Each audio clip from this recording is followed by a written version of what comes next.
하나님의 말씀은 마태복음 1장 23절입니다. 보라, 처녀가 잉태하여 아들을 낳을 것이요 그의 이름을 임마누엘이라 하리라 하셨으니 이를 번역한즉 하나님이 우리와 함께 계시다 함이라. 아멘.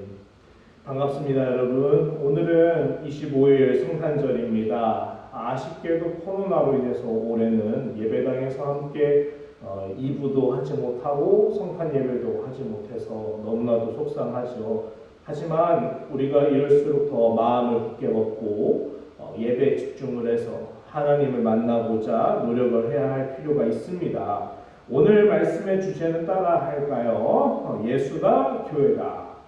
네, 예수님이 교회다라는 내용으로 오늘 말씀의 은혜를 나누고자 합니다. 여러분, 성탄절은 말 그대로 하나님의 선물입니다. 우리가 성탄절에 어렸을 적에 산타 할아버지가 꽃갈콘을 쓰고 선물을 주던 기억이 저는 있어요. 제가 알라딘 게임기를 갖고 싶어서 그런 게 아닌데 알라딘 게임기를 주시더라고요. 성탄절은 이렇게 선물을 많이 받곤 해요. 하나님께서도 우리에게 성탄절을 통해서 선물을 주세요. 그럼 성탄에 어떤 선물을 주셨을까요? 하니까 마태복음에서 이제 요한복음까지 보면 이제 성탄의 기쁨에 대해서 말하죠. 특별히 요한복음은 예수님의 탄생에 대해서 말을 하진 않아요. 어쨌든 마태복음, 마가복음, 누가복음을 보면 성탄의 기쁨을 말해주는데 하나님이 우리에게 주신 선물들이 한계가 아니더라고요. 마태복음을 보면 하나님이 우리에게 구원을 주시려고, 죄로부터 구원을 주시려고 예수님을 보내셨다라고 하고, 마가복음, 누가복음도 각각 하나님의 선물을 이렇게 기록하고 있어요. 수많은 선물들.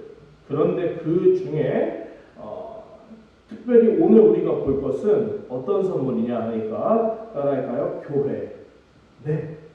하나님께서 예수님을 우리에게 주셔서 여러 가지 선물을 줬죠. 예수님 자체를 선물로 주신 것도 있고, 구원을 선물로 주셨고, 우리와 함께 하시겠다는 성령 충만을 또 선물로 주셨고, 우리를 새 사람으로 변화시켜 주시는 선물도 주셨고, 근데 그 중에 무엇이 있어요? 교회가 있어요.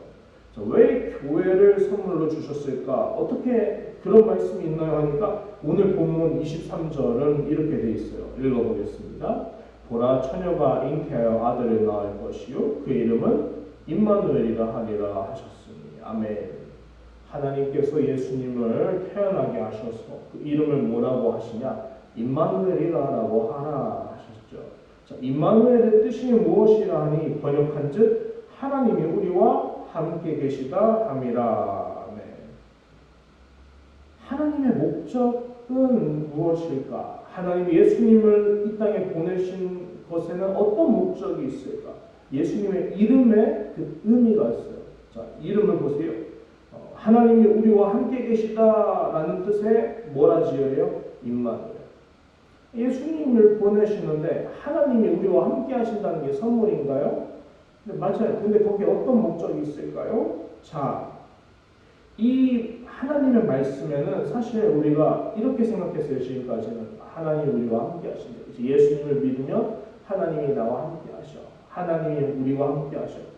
자, 그런데 너무나도 간단하고 명료한 이 사실이지만 이 말씀을 마태복음이 쓰여진 2000년 전 당시에서 한번 바라보자고요. 그러면 마태복음 입장에서 볼 때 이 말씀은 오늘날 우리가 평범하게 듣는 그런 뜻이 아니라 좀 더 심오한 의미가 있어요. 자, 마태복음은 우선 2000년 전 당시에 마태가 쓴 건데요. 성경학자들은 연구해서 무엇을 알아냈냐? 마태복음은 누구를 대상으로 쓴 글인가를 알아냈어요. 누구를 대상으로 했느냐? 이방인이 아니에요. 헬라인이 아니에요. 2000년 후에 오늘날 우리들을 위한 것도 아니에요. 그 당시에는 누구를 위한 거였느냐? 바로 이스라엘 유대인 백성들을 위한 것이었어요. 그래서 마태복음의 중심 내용은요, 이제 중심의 사람들은 보통 유대인들이 많이 나와요. 이스라엘 백성들을 대상으로 하기 때문에 백성이라는 단어 예수님을 왕이라고 말하는 단어들이 많이 나와요. 그래서 마태복음의 중심 내용은 그러므로 무엇이냐니까 예수님은 이스라엘 백성들의 왕으로 오셨다라는 게 마태복음의 중심 내용이에요. 마가복음은 예수님은 우리를 섬기시는 종의 모습으로 오셨다가 중심 내용이고, 그리고 누가복음은 예수님은 유대인과 헬라 이방인 모든 온 세상의 구주로 오셨다라는 게 중심 내용이고, 요한복음은 생명의 빛으로 오신 말씀이고 육신이 되어 오신 하나님의 말씀이 오셨다라는 게 중심 내용이에요. 마태복음은 뭐가 중심 내용이에요? 예수님은 우리들의 왕으로 오셨다라는 게 중심 내용이에요. 자, 그런데 이게 누구를 향해서 쓴 글이라고요? 네, 이방인이 아니라 유대인, 이스라엘 백성들을 위해서 쓴 글이에요. 자, 그러면 이스라엘 백성들은 당시에 어떤 상황에 있었을까 하니까 그들은 당시 왕이 있었어요, 이미. 그래서 마태복음은 예수님이 태어나셨을 때 어떤 사건을 기록해요? 헤롯 왕이 예수님을 죽이려고 하는 사건이 있잖아요. 2장을 보면 동방 박사들이 예수님께 경배하러 오는데 이스라엘을 다스리고 있었던 기존의 왕 헤롯이라는 사람이 그 말을 듣고 엄청 경계하잖아요. 그래서 2살 아래 아기들 다 죽이라고, 남자애들 다 죽이라고 명령할 정도로 헤롯은 예수님을 경계하잖아요. 여기서 뭘 가리키는 거예요? 정말 마태복음에서 예수님은 헤롯 왕을 무너뜨리고 우리 이스라엘 백성들을 다시 새롭게 다스리러 오신 하나님이 세우신 왕이구나라는 것을 우리가 알 수 있어요. 자, 그러면 당시에 이스라엘 백성들은 기존에 왕이 있는데 굳이 새로운 왕이 필요할까요? 네, 필요합니다.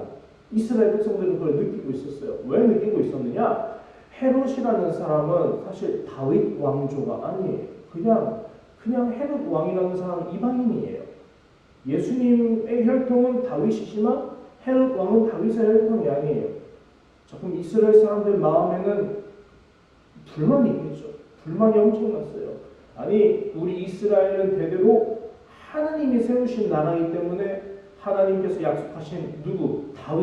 다윗의 후손들이 우리를 다스려야 돼 라고 생각을 하는데, 아니 어디 얼토당토하는 이방 사람이 와서 우리를 다스리네? 기분이 안 좋아요. 그러니까 이스라엘 백성들은 하나님의 보내신다라고 하신 예언의 말씀, 무엇이죠? 하나님께서 온 세상을 통치할 왕을 이스라엘 백성에게 다시 줄 것이다. 다윗의 씨가 다시 올 것이다 라는 이사야서의 예언을 믿고 있었어요. 자, 그런데 헤롯이 다스리고 있었어요. 자, 그러니까 헤롯 왕의 입장에서는 이스라엘을 잘 다스려야 되는데 얘네가 나한테 불만이 너무 크니까 감당이 안 되죠. 그래서 헤롯이 뭘 했느냐? 성전을 지었어요. 뭘 지었어요? 성전이요. 자, 이스라엘 백성의 역사에서 성전은 맨 처음에 솔로몬이 지은 성전. 근데 이스라엘이 망할 때 솔로몬의 성전도 불타 무너졌죠. 그러니까 이제 두 번째 성전을 지었죠. 수르바벨 성전. 느헤미야와 에스라 이런 선지자들이 힘을 합쳐서 짓게 한 성전이죠. 자, 두 번째 성전을 지었는데 이 시간이 흘러서 성전이 좀 많이 낡고 좀 허접해졌어요. 그러니까 이때 헤롯 왕이 이스라엘 백성들의 마음을 사로잡기 위해서 뭘 했어요? 이 두 번째 낡아진 이 성전을 더 화려하고 더 아름답고 더 웅장하게 보수하는 거예요. 자, 그래서 어떻게 됐을까요? 네, 인기가 하늘을 찌렀어요. 모든 이스라엘 백성들이 헤롯 왕을 헤롯 대왕이라고 부르면서 칭송했어요. 왜요? 헤롯 대왕이 이스라엘 사람들의 성전, 가장 소중한 성전을 이렇게 아름답게 해줬기 때문이에요. 그런데 그때 예수님께서 어떻게 말씀하셨죠? 내 아버지의 집은 기도하는 집이라 너희가 강도의 소굴로 만들었도다. 봐라, 이 성전 위에 돌 하나도 돌 위에 남지 아니하고 다 무너질 것이다. 엄청난 착각이었던 거예요. 이스라엘 백성은 헤롯이 보수한 이 성전이 참 아름답고 그래서 뭐가 있을 줄 알았어요? 하나님이 기뻐하실 줄 알았어요. 그런데 예수님께서는 오히려 말씀하셨죠? 이 성전에는 무엇이 없어요? 하나님의 임재가 없어요. 하나님의 기뻐하시는 것이 없어요. 하나님이 이 성전에 같이 계시지 않아요. 왜요? 비록 성전은 멀쩡하게 있고 더 아름답게 지었지만 막상 무엇이 거기 안에 없어요? 우리들의 마음이 죄로 인해서 하나님을 떠났기 때문에 하나님이 이 성전에서 계시고 싶어도 거하실 수가 없어서 떠나시는 거예요. 그래서 이 성전은 비록 멀쩡해 보이지만 속은 썩어 문드러 빠진 그냥 의미 없는 조각물에 불과하다는 거예요. 그래서 하나님은 이것을 아시고 계셨던 거죠. 이스라엘 백성들이 자기 목자를 잃고 헤매이는 양과 같이 보이셨던 거예요. 매년 6월절마다 성전에 모여서 거창하게 하나님을 섬기고 예배를 해도 이 사람들이 너무 불쌍했던 거예요. 왜요? 이 사람들은 성전에 모이지만 그 성전은 더 이상 성전이 아니라 그냥 전이에요. 거룩하지가 않아요. 그냥 집일 뿐이에요. 하나님이 거하실 수가 없어요. 너무 불쌍해 보여요. 왜요? 이 사람들에게 뭐가 있어요? 죄가 남아있어요. 이 사람들은 자기 죄가 해결되지 않았어요. 하나님 앞에서 죄가 용서받지 못했어요. 회개를 하지 않아요. 회개를 하고 싶어도 진정한 회개가 뭔지 몰라요.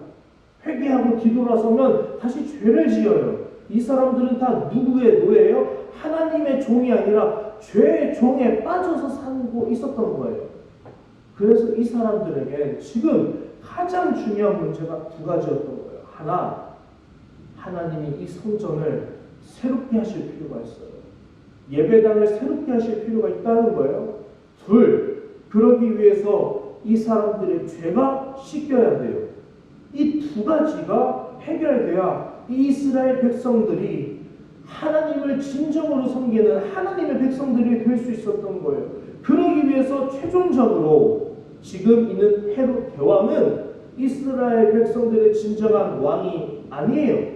하나님이 약속하신 약속의 왕이 오셔야 돼요. 그 왕이 오셔야 돼요. 그래서 그 왕이 누구로 하나님이 보내주셨을까요? 네, 하나님의 아들을 직접 보내실 수밖에 없었던 거예요. 그래서 하나님은 누굴 보내셨어요? 예수를 보내셨어요. 자, 그래서 오늘 본문의 문맥에 있었는데 마태복음 1장 21절을 보세요. 뭐라 말씀하세요? 아들을 낳으리니 이름을 예수라 하라. 예수가 자기의 백성을 그들의 죄에서 구원할 자이심이라 하니라. 이 모든 일이 된 것은 주께서 선지자로 하신 말씀을 이루려 하심이니 이르시되 보라 처녀가 잉태하여 아들을 낳을 것이요 그의 이름은 임마누엘이라 하리라. 아멘. 예수님이 왜 임마누엘로 오셔야 하는지 조금 알 것 같습니다. 왜요? 우리의 죄가 너무나도 크게 있어서 아무리 성전을 화려하게 짓고 하나님을 위한 전을 황금색으로 도색한다 할지라도 우리의 죄 때문에 이 성전은 더 이상 성전이 아닌 거예요. 아무리 성전을 지어도 죄가 있으면 하나님을 만날 수 없어요. 그러므로 우리의 죄를 해결해야 돼요. 그러기 위해서 하나님이 자기 백성을 자기 죄로부터 구원하실 진정한 왕을 보내시겠다고 약속하셨던 거예요. 그것을 보내셨죠. 그분이 누구라는 거예요? 하나님의 아들 예수.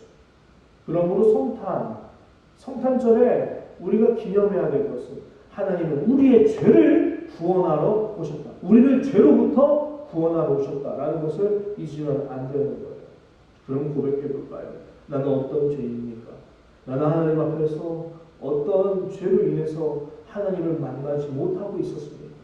오늘날 나는 어떻습니까? 나는 죄사함을 받았습니까? 하나님이 나를 용서하셨습니까?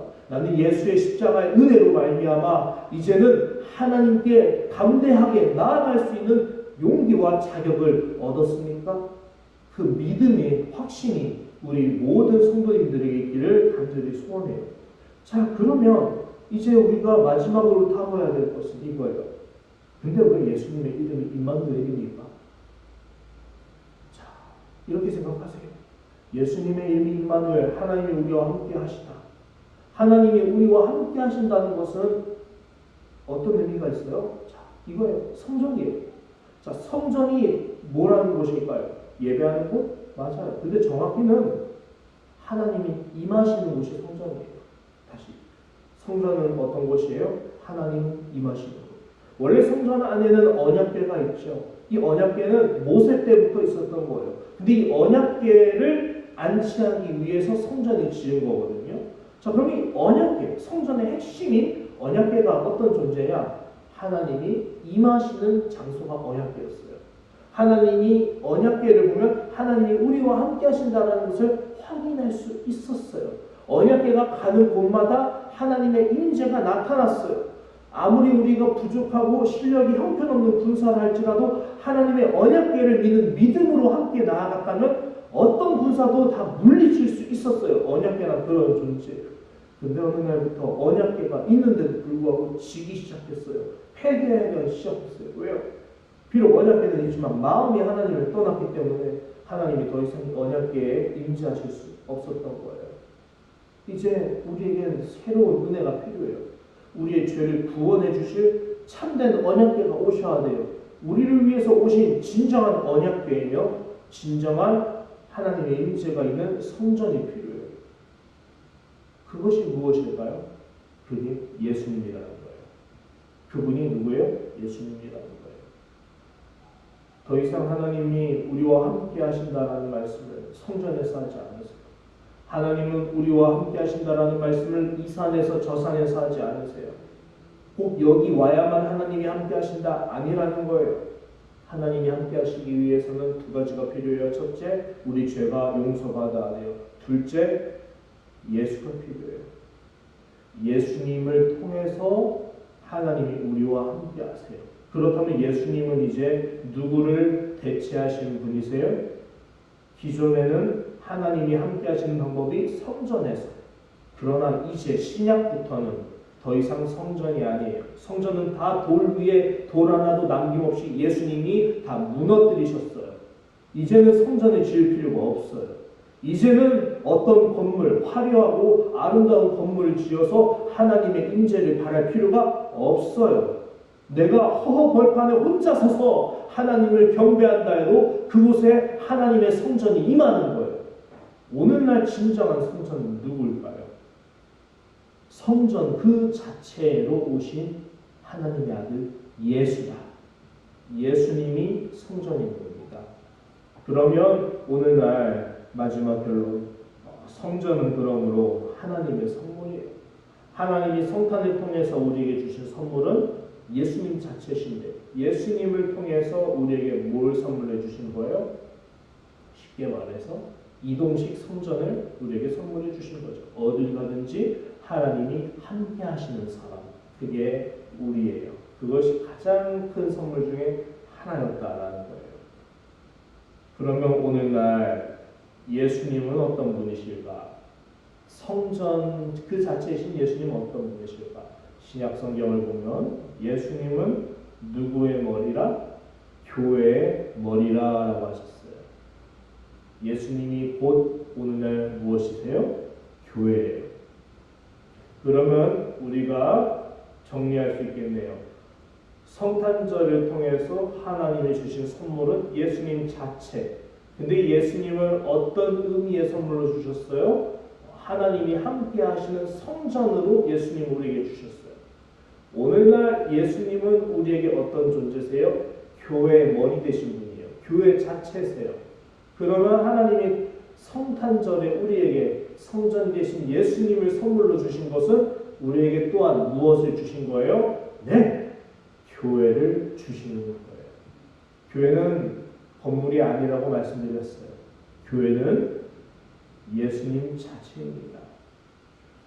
그리고 예수님께 접붙임을 받은, 예수님을 머리로 필두로 해서 예수님 아래로 지체될 손과 발과 이런 장기들, 우리들의 역할이죠. 네. 그러므로 성전은 예수님인데 성탄의 가장 큰 기쁨 예수님, 교회는 곧 예수님이면서 우리 성도님들, 우리들의 모임 자체가 교회가 된 거예요. 결론을 맺겠습니다. 사랑하는 성도 여러분, 성탄절을 통해서 우리가 어떤 기쁨을 누렸으면 좋을까 생각했는데 올해는 코로나 때문에 교회에 잘 모이지 못했어요. 교회 모임을 하는 것이 적극적이지 못했어요. 그래서 정말 마음이 아팠고요. 속상했어요. 물론 몸은 어떻게 보면 여러분 편하실 수 있어요. 저도 편할 때가 많았어요. 하지만 이게 계속 지속되니까 마음이 아팠어요. 우리가 정말 성도가 서로 모여서 사랑한다는 것이 이렇게나 소중한 거였구나. 교회 공동체가 함께 한 자리에 모여 하나님을 예배하고 하나님의 임재를 느끼는 것이 이렇게나 귀하고 소중했던 것이구나. 교회의 소중함을 다시 보게 되더라고요. 그러다 보니까 여러분과 이 말씀을 나누고 싶었던 거예요. 우리가 성탄절에 교회에 대해서 소중하게 여겼으면 좋겠다. 왜요? 성탄절에 하나님이 우리에게 주신 선물 중에 하나가 뭐였기 때문이에요? 결국 교회였기 때문이에요. 교회를 사랑해야 돼요. 그러니까 하나님이 우리에게 주신 교회라는 선물을 사랑해야 돼요. 사랑하는 여러분, 우리가 임마누엘 하나님이 우리와 함께 하시는 은혜, 그것이 우리 오산교회에 있다는 사실을 잊지 않으셨으면 좋겠습니다.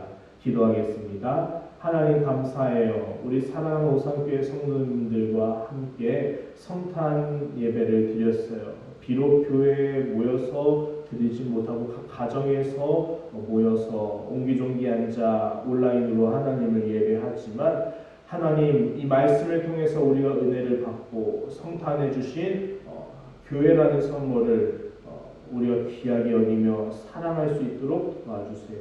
예수님의 이름으로 감사드리며 기도합니다. 아멘. 이제는 우리 구주 예수 그리스도의 그 크신 은혜와 우리를 위해서 예수라는 교회를 보내주신 하나님 아버지의 지극하신 사랑과 우리와 함께 거하시며 하나님의 임재를 허락하시는 거룩하신 영 성령님의 교통하심이 이 시간 각 가정에서 하나님을 예배하는 오산교회와 모든 성도님들의 머리 위에와 그분들의 일터와 그분들의 생업 위에 지금으로부터 영원히 함께 있을지어다. 아멘.